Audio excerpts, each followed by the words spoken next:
Hello साथीहरु, जय मसी। आज चाहिँ हामी ढोर काट्न गइरहेछौँ। अनि यहाँ खेतमा चाहिँ पानी नै पानी छ। नमस्कार साथीहरु, यहाँ चाहिँ पानी नै पानी, सबै मूल फुटेर पानी पसेर खेतमा। अब हामी चाहिँ ढोर काट्छौँ, हेर्नु होला।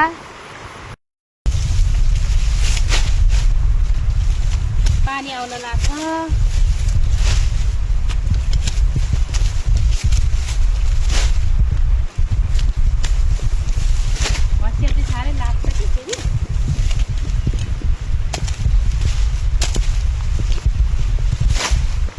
साथीहरु, हामीले चाहिँ ढोर काटिसक्यौँ आजलाई। अब आज यति नै काट्ने हो। ढोर मकै एकै ठाउँ हो।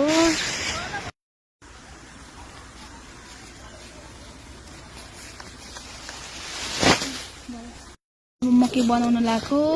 हाम्रो मकै चाहिँ ठुल्ठुलो फलेछ।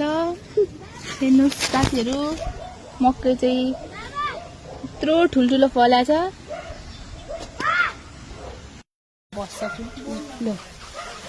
ल मेरो बहिनीले चाहिँ घाँस हाल्न लाग्छ भैँसीलाई। म चाहिँ बाख्राले घाँस हालिदिँदैछु। यहाँ चाहिँ हाम्रो बाख्राहरू छन् घाँस खाँदै। हेर्नुहोस्, बाख्रा देखाइदिनुहोस्। यो चाहिँ बोका हो, यो माउ, यो माउ, यो सानो पनि बोका हो।